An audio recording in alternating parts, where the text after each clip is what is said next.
बिहारी का जब दिल टूटता है तो यूपीएससी क्रैक करता है। कई लोग अपना खेत बाड़ी बेच करके यहाँ पे आते हैं। 1100 छात्रों को यूपीएससी में रिजल्ट देने के बाद एसपी सिंह सर अब बिहार आ चुके हैं कि सर मेजर रह चुके हैं। मैंने आर्मी में 2004 से लेके लगभग 11 साल का मैंने सेवा की है। यूपीएससी की तैयारी की अगर बात करें तो शुरुआत कब से करना चाहिए? न्यूज़पेपर पढ़ने की आपको आदत डालनी चाहिए। सर बहुत सारे बच्चे अंधेरे में तीर चलाते हैं। जीत आपकी मेंस से है, जीत आपकी इंटरव्यू से है। आप इंटरव्यू वाला जो प्रोग्राम है उसको लाइव कर देना चाहिए यूपीएससी के तरफ से। तो यूपीएससी का इंटरव्यू है, ये कोई बैंक का इंटरव्यू नहीं है सर। अपना प्रण ले कि मैं ऑनेस्टी से तैयारी करूंगा, आपका सिलेक्शन 100% पक्का है। आपने एक गलती की, एक ही एक गलती, आपको 5 साल यूपीएससी रुलाएगी। नमस्कार दोस्तों, 1150 छात्रों को यूपीएससी में रिजल्ट देने के बाद एसपी सिंह सर अब बिहार आ चुके हैं। जी हां, सारी चीजों पर बात करेंगे। जो भी लोग बीपीएससी यूपीएससी के छात्र होंगे इस वीडियो को लास्ट तक जरूर देखिएगा।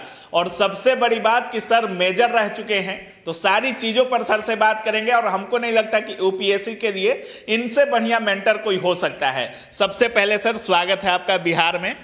नमस्कार सर, और आप सभी के जो व्यूअर्स हैं उन सबको मेरी तरफ से जय हिंद सर। आपके नाम के पहले मेजर लगता है, क्या आपने सच में आर्मी में सेवा किया था सर? हाँ जी, मैं आप सभी व्यूअर्स को बताना चाहता हूँ, मैंने आर्मी में 2004 से लेके 2015 तक लगभग 11 साल का मैंने सेवा की है। और आर्मी में आर्टिलरी रेजिमेंट जो तोपखाना होता है उसमें मैंने 10 साल सेवा की है। अच्छा जी सर। जम्मू एंड कश्मीर में मैंने सेवा दी है। नॉर्थ ईस्ट में इंसर्जेंसी में मैंने सेवा की है। राजस्थान के बॉर्डर में भी मैंने सेवा की है। अच्छा, तो सर फाइनली आप बिहार आ रहे हैं, और किस संस्था के साथ जुड़े सर आप? सर हमारी संस्था का नाम एकम आईएएस एकेडमी है सर। अच्छा। और बिहार में हम एकम IAS academy Singh sir classes के नाम से हम आने वाले हैं सर। अच्छा, कितने दिन से सर यूपीएससी में छात्रों को पढ़ा रहे हैं? सर लगभग 13.5-14 साल हो गए हैं सर। 2011-12 से ये सफ़र शुरू हुआ था। अच्छा। तभी से मैं यूपीएससी के छात्रों को पर्सनल मेंटरशिप और क्लासेस भी मैं प्रोवाइड कर रहा हूँ सर।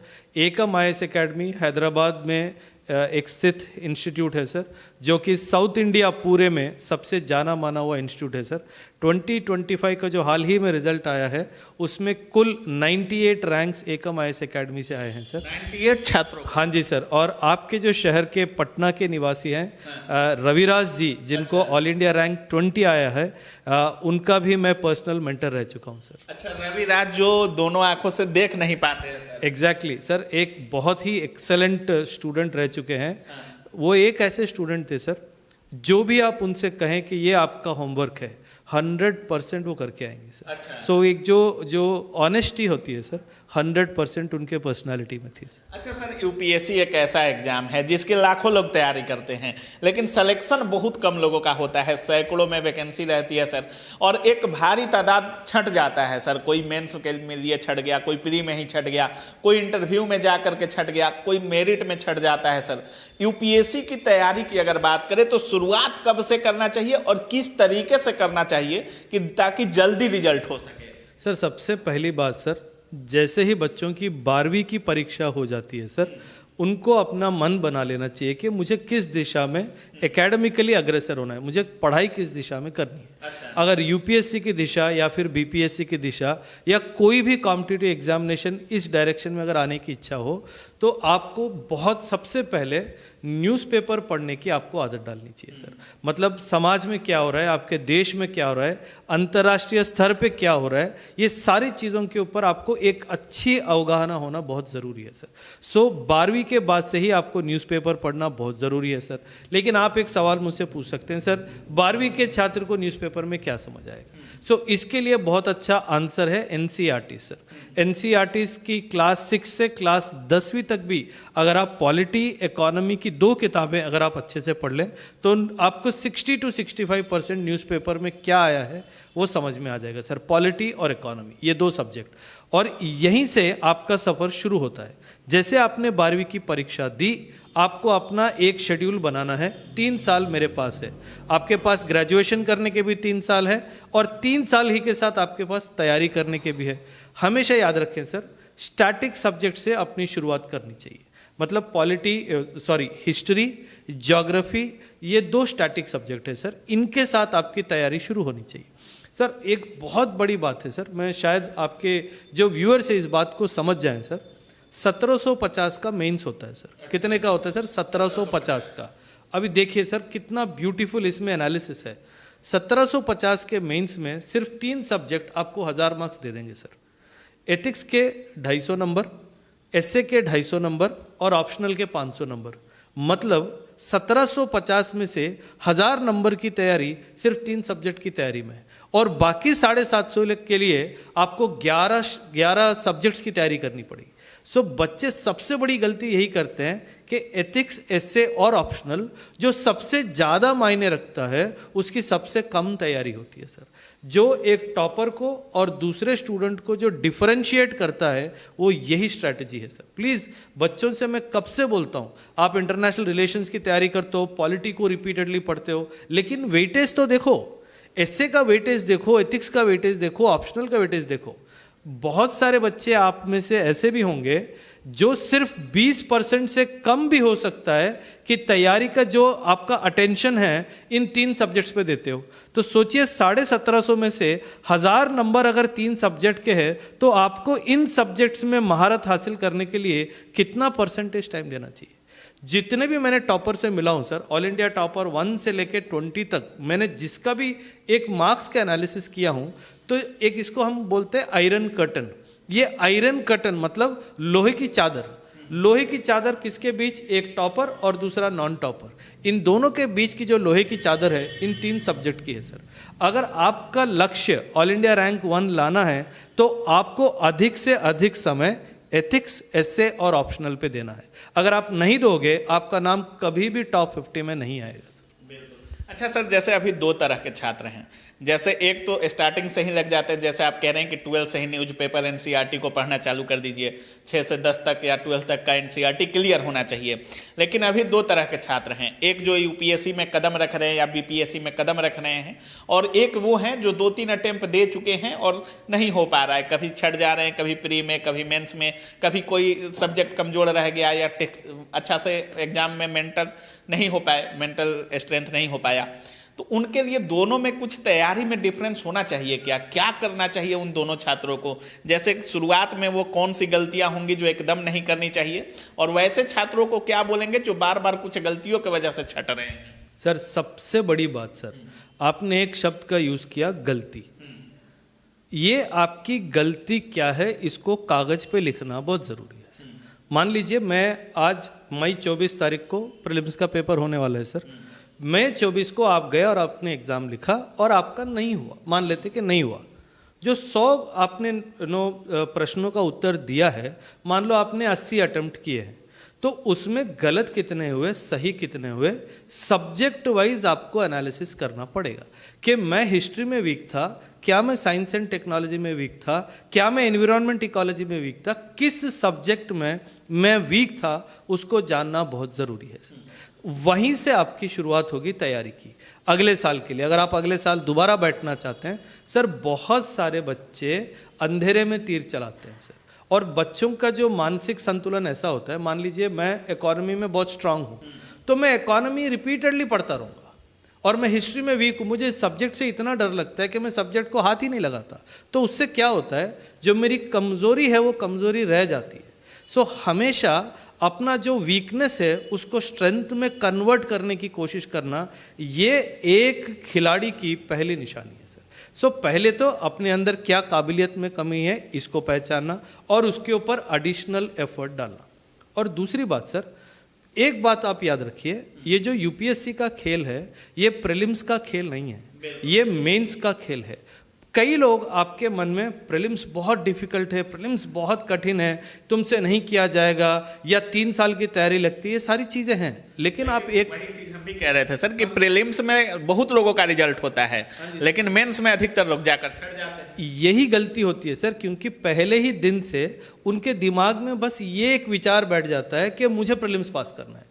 लेकिन सर आप देखिए, जीत प्रीलिम्स से नहीं है, जीत आपकी मेन से है, जीत आपकी इंटरव्यू से है। और कोई भी छात्र डे 1 से इंटरव्यू की तैयारी नहीं कर रहा है, कोई भी छात्र डे 1 से मेंस की तैयारी नहीं कर रहा है। लेकिन जब तक आपकी तैयारी में मेंस का दृष्टिकोण नहीं होगा तब तक आपका जो है सिलेक्शन नहीं हुआ सर। क्योंकि मेंस की तैयारी में सर इंफॉर्मेशन के साथ साथ आपके विचार भी लगते हैं। अगर मान लीजिए कोई भी एक अंश है, छोटा सा अंश है, मान लो आजकल इंडिया और नेपाल, भारत और नेपाल के बीच में काला पानी को लेकर के बहुत चर्चा में है कि नेपाल बोलता है कि काला पानी जो है पूरा जो इलाका है वो मेरा है। अब छात्र को अगर ये बात ना पता चले कि 1814 से लेके 1816 2 साल ब्रिटिश इंडियन आर्मी और नेपाल के साथ एक युद्ध हुआ था जिसको हम एंग्लो नेपालिस वॉर बोलते हैं सर, ठीक है। एंग्लो नेपालिस वॉर के बाद एक संधि लिखी गई थी जिसका नाम है ट्रीटी ऑफ सगौली। इस ट्रीटी ऑफ सगौली में ये लिखा गया है जो वेस्टर्न मोस्ट पॉइंट है भारत का और नेपाल का, नेपाल के वेस्ट में काला पानी नदी है सर। जो नदी है वो नदी ही भारत की और नेपाल की बाउंड्री ये निर्धारित किया गया 1816 ट्रीटी ऑफ सगौली में। अब खेल इस बात का है, ये एक आम आदमी का इंफॉर्मेशन है, लेकिन एक आईएएस ऑफिसर जो बनना चाहता है छात्र, उसका इंफॉर्मेशन लेवल इतना डेप्थ में जाना चाहिए कि अगर ये काला पानी एक बाउंड्री है तो क्यों नेपाल इसके बारे में बात कर रहा है। तो आपको यह पता होना चाहिए कि ये नदी की शुरुआत कहाँ से होती है। अगर आप हिस्ट्री में जाएंगे तो नदी की शुरुआत एक जगह है नॉर्थ वेस्ट में जिसका नाम है लिम्पियाधुरा।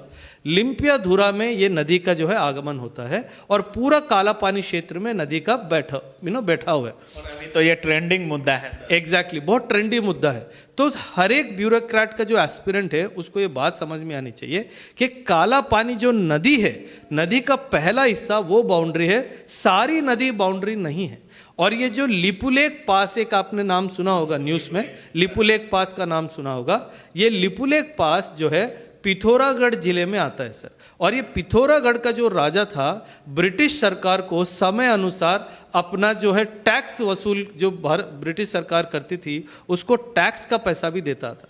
तो इसका मतलब क्या है, बेस्ड ऑन जो मेरा टैक्सेशन लॉ है उसके हिसाब से ये भारत का एक अभिन्न हिस्सा था।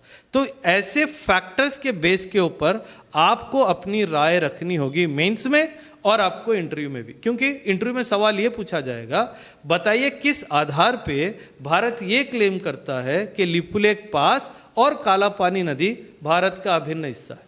तो ये डेप्थ कहने का मतलब है कि वनडे एग्जाम्स की तरह केवल वन लाइनर पढ़ने से काम चलने वाला नहीं है। यूपीएससी के छात्र हैं तो पूरा डीपली आपको अध्ययन करना पड़ेगा, पूरा डीपली। और अगर मैं और डीप की बात करूं, सबसे पहली बात यह है कि एंग्लो नेपालिस युद्ध क्यों हुआ था। सबसे बड़ी बात तो यह है, अगर आपको नेपाल का इतिहास जानना है, मैं आप सबको 1 मिनट में समझाता हूँ। नेपाल का अगर आप इतिहास देखें तो नेपाल में है गोरखा की फौज, ठीक है सर। और गोरखा पूरे विश्व में प्रख्यात फौजी है, मतलब इनका काम था जाना, युद्ध लड़ना, नए इलाकों का कब्जा करना। सो नेपाल भी एक ऐसा कंट्री था, ऐसा देश था जो नए नए इलाके कब्जाने की कोशिश करता था। तो जो तिब्बत का आज प्रांत है, जो तिब्बत की आज हम बात करते हैं, नेपाल का भी नज़र तिब्बत के ऊपर थी। और उसी समय बर्मा की नज़र भी तिब्बत के ऊपर पड़ी और ब्रिटिश सरकार की नज़र भी तिब्बत के ऊपर थी। ब्रिटिश सरकार ने एक तरफ नेपाल को, दूसरी तरफ म्यांमार को, अब का म्यांमार है तब बर्मा था, उसको दोनों को बोला तुम पीछे हट जाओ, मैं ऊपर जा रहा हूँ। इन दोनों ने ब्रिटिश सरकार की बात नहीं मानी तो इन दोनों के ऊपर अटैक हुआ। 1814 से 16 नेपाल के ऊपर अटैक किया, 1824 में बर्मा के ऊपर अटैक किया और दोनों को कंट्रोल में लिया ब्रिटिश ने। तो इस लेवल पे हर एक छात्र को इंफॉर्मेशन हासिल करनी पड़ेगी सर, तभी जाके आपका मेंस में रिजल्ट निकले। अच्छा सर, मीडियम भी डिपेंड करता है क्या, यूपीएससी या बीपीएससी अगर आप कर रहे हैं, कि आपकी मीडियम भी डिसाइड करती है। बहुत लोग ये भी आरोप अभी लगा रहे हैं कि इंटरव्यू फेयर नहीं हो रहा है, तो बहुत लोग कह रहे हैं कि हिंदी मीडियम वालों का रिजल्ट बहुत कम हो रहा है।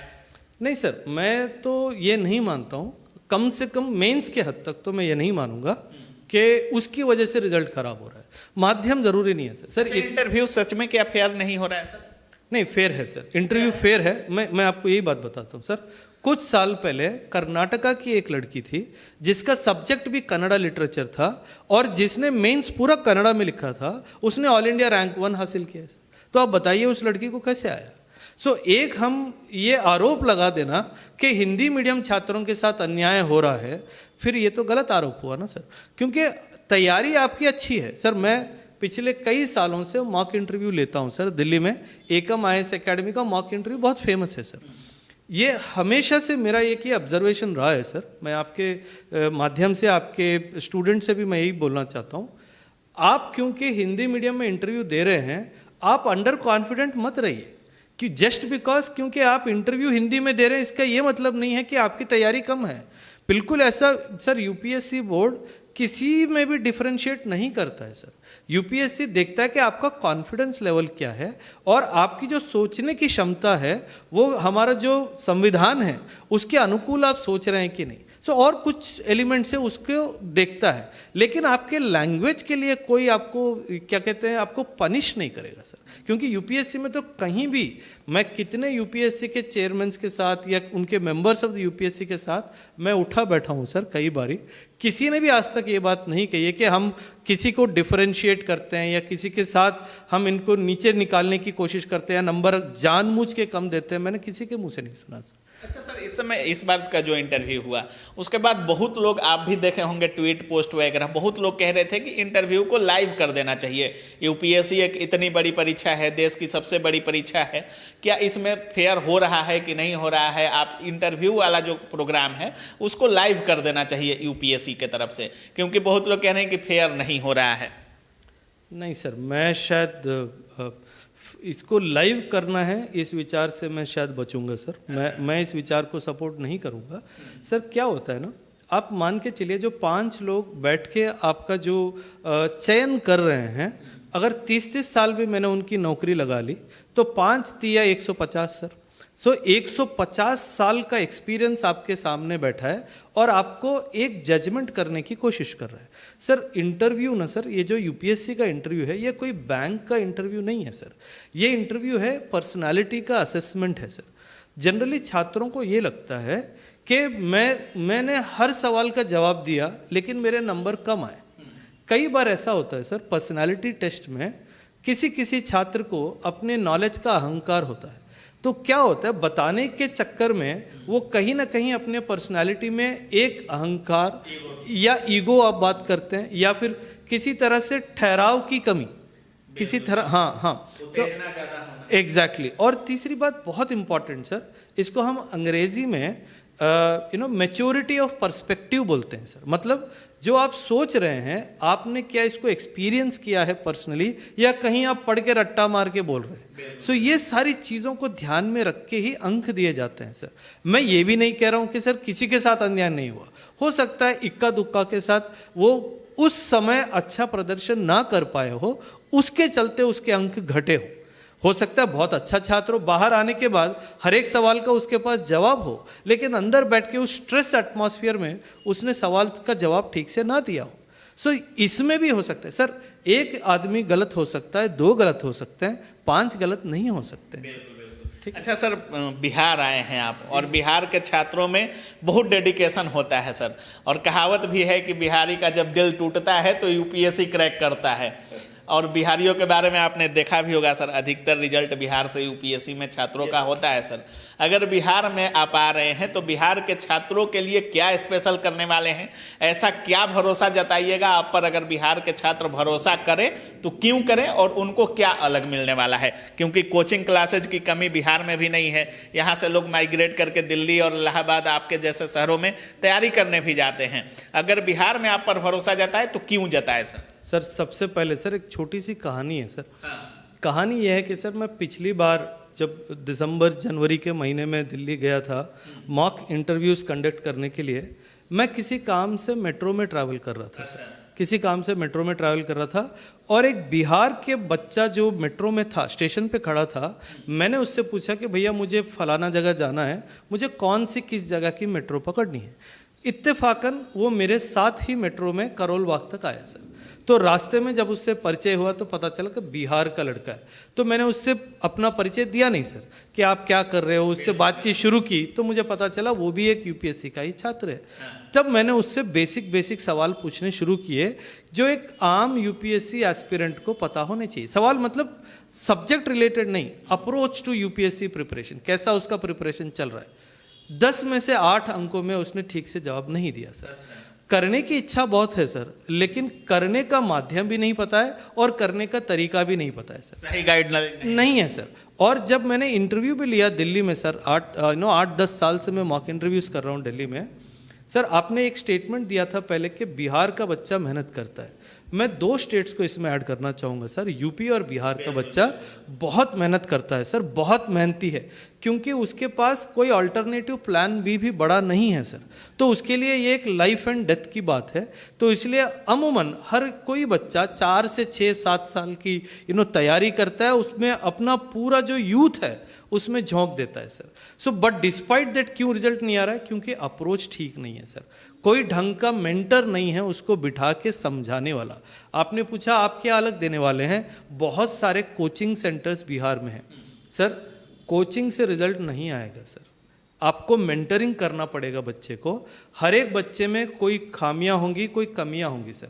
एज ए मेंटर आपको हर एक बच्चे के साथ सप्ताह में कम से कम एक बार बैठना पड़ेगा, उसकी तैयारी क्या सही दिशा में जा रही है, उसके क्या वीकनेस है, उसके क्या प्लस पॉइंट्स है, उसको वीकली टारगेट्स देना पड़ेगा, तब जाके बच्चे का रिजल्ट आएगा सर। वरना कोचिंग में क्या होता है सर, कोचिंग में सिर्फ इंफॉर्मेशन मेरे से आप तक जाएगा, लेकिन उस इंफॉर्मेशन का आप क्या करेंगे आपको पता ही नहीं है, और 1 हफ्ते के बाद आप वो इंफॉर्मेशन भूल जाओगे।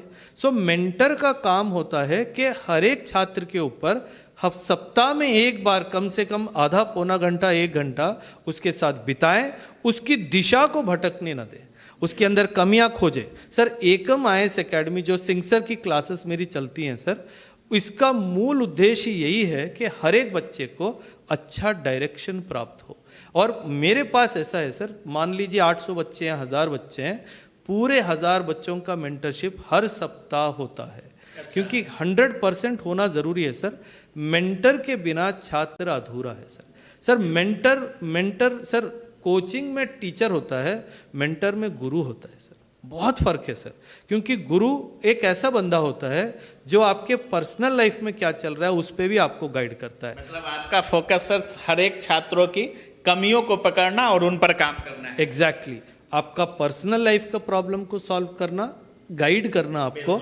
और दूसरी बहुत अच्छी बात, आपके एकेडमिक बैकग्राउंड के हिसाब से आपके लिए प्लान बी क्या हो सकता है ये भी बताना बहुत जरूरी है सर। और तीसरी बहुत बड़ी बात है सर, जनरली हम ये मानते हैं कि यूपीएससी को हम मोटिवेशन से पास कर लें, नहीं सर।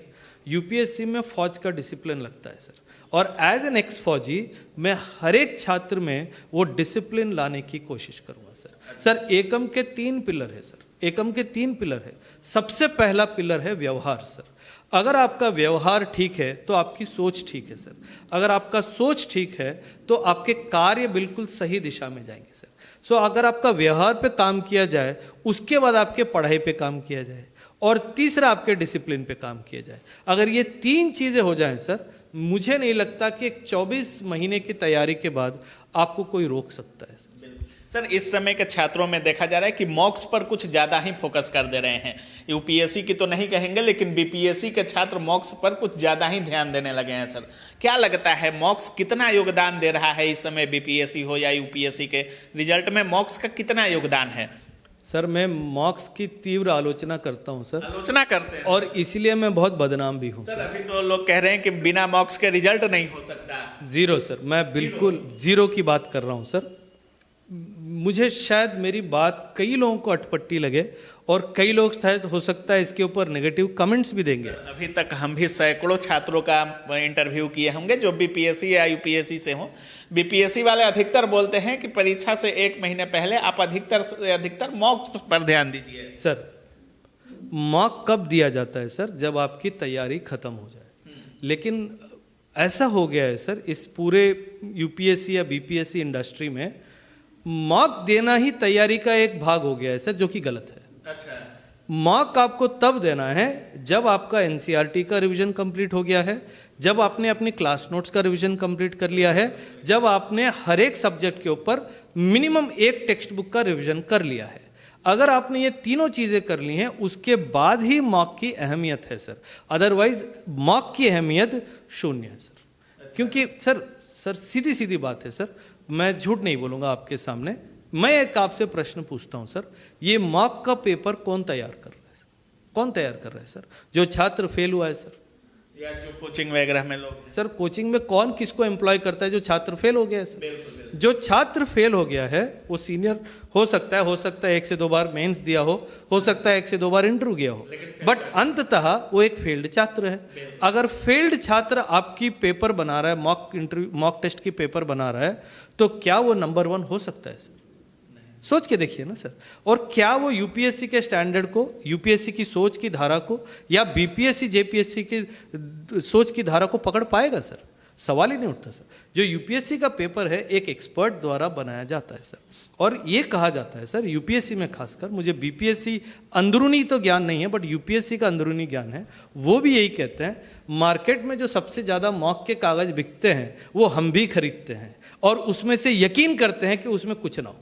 अच्छा। अब बताओ किसका बेवकूफ बना है सर? लोग करोड़ों रुपया मॉक टेस्ट, मैं भी मॉक टेस्ट कंडक्ट करवाता हूं, लेकिन मैं ये बोलता हूं कि आपकी तैयारी का सिर्फ एक टेस्टिंग टूल हो सकता है मॉक, लेकिन मॉक की वजह से अगर कोई बोलता है कि मैं मॉक की वजह से पास हुआ, तो मैं शायद इससे सहमत नहीं हूं सर। बिहार आए हैं, बहुत सारे व्यूअर आपको देख रहे होंगे, लास्ट में छात्रों को क्या कुछ बोलना चाहेंगे सर? हमको नहीं लगता कि आपसे अच्छा कोई एक्सपर्ट हो सकता है या मेंटर हो सकता है छात्रों को गाइड करने को लेकर के। लास्ट में हमारे व्यूअर्स को क्या कुछ बोलना चाहेंगे सर? एक ही बात सर, किसी भी छात्र को किसी भी कॉम्पिटिटिव एग्जाम में पास होने के लिए 2 ही चीज चाहिए सर। एक ऑनेस्टी, सत्यनिष्ठा से काम करना, डेडिकेशन, ऑनेस्टी, और दूसरा सही स्ट्रैटेजी सर। आप अपना प्रण ले कि मैं ऑनेस्टी से तैयारी करूंगा, मैंने अपना प्रण लिया हुआ है कि मैं आपको परफेक्ट स्ट्रैटेजी दूंगा। जिस दिन ये ऑनेस्टी और स्ट्रैटेजी मिल गए सर, बस समय की बात है कि आपका सिलेक्शन पक्का है सर। 18 महीने लग सकते हैं, 24 महीने लग सकते हैं, 30 महीने लग सकते हैं, 36 महीने लग सकते हैं, लेकिन तीसरे अटेम्प्ट आते आते आपका सिलेक्शन 100% पक्का है। एक और बात सर, आपने स्टार्टिंग में बात की थी कि लाखों लोग अप्लाई करते हैं, आपने एक स्टेटमेंट दिया था। एक एनालिसिस के हिसाब से सर 5 से 6 लाख लोग अप्लाई करते हैं सर, ठीक है, और उसमें से आप मान के चलिए 80,000 से 1,20,000 सीरियस कैंडिडेट होते हैं सर, और 1,000 पोस्ट है सर। मान लो 1 लाख लोगों ने सीरियसली लिखा, 1,000 पोस्ट है, मतलब जो सीरियसली तैयारी कर रहा है 100 में से 1 का सिलेक्शन पक्का है ना सर। हम 6 लाख क्यों देख रहे हैं? जब आपका जो कंपटीशन है उस 1 लाख लोगों में है, आप क्यों कंपटीशन को बढ़ा रहे हैं सर?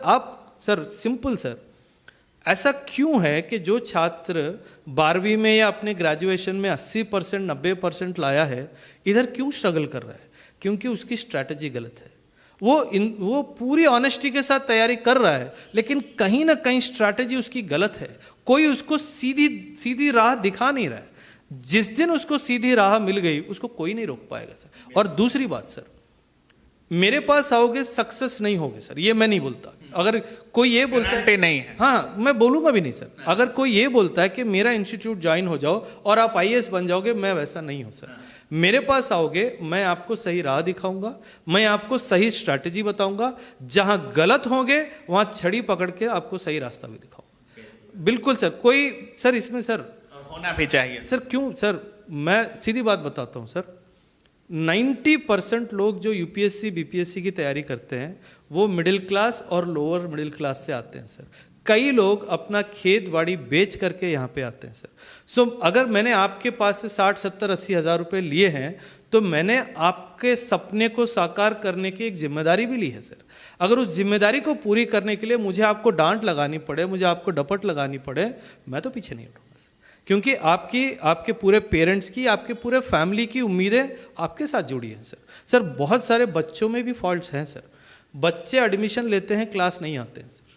तैयारी कैसे होगी सर? रेगुलर रहना पड़ेगा। 100 सर, जिस दिन आपने डिसिप्लिन का हाथ छोड़ दिया, उस दिन आप अपने लक्ष्य से दूर चले गए। और सर यूपीएससी का सर मैं अनुभव से आपको बोल रहा हूं, एक गलती की कीमत 5 साल है सर। आपने एक गलती की, एक ही एक गलती आपको 5 साल यूपीएससी रुलाएगी, और 90% लोग इस 5 साल में यूपीएससी को छोड़ के भाग जाते हैं। तो गलती करने से बचिए सर। बहुत बहुत धन्यवाद sir. Thank you very much sir, धन्यवाद सभी को। तो बाकी आप देख रहे थे अभी हमारे साथ एसपी सिंह सर थे, और हमको नहीं लगा कि जिस तरीके से जिस छोटी छोटी बारीकियों को सर ने बताया है, हमको नहीं लगता कोई और आप लोगों को इतने अच्छे तरीके से बताया होगा। बाकी सर सीधे कह रहे हैं कि अगर आप में यूपीएससी क्रैक करने का डेडिकेशन है तो हम आपको सही राह दिखाएंगे, आपको आपकी हर गलतियों पर हम काम करने के लिए तैयार हैं, बशर्ते आप में वो डेडिकेशन होना चाहिए कि आप एक यूपीएससी क्रैकर बन सके। बाकी आप इस पूरे वीडियो को देखें तो आप क्या कुछ सोच रहे हैं अपनी राय कमेंट सेक्शन में जरूर रखिएगा। आप देख रहे थे काबिल न्यूज। जय हिंद।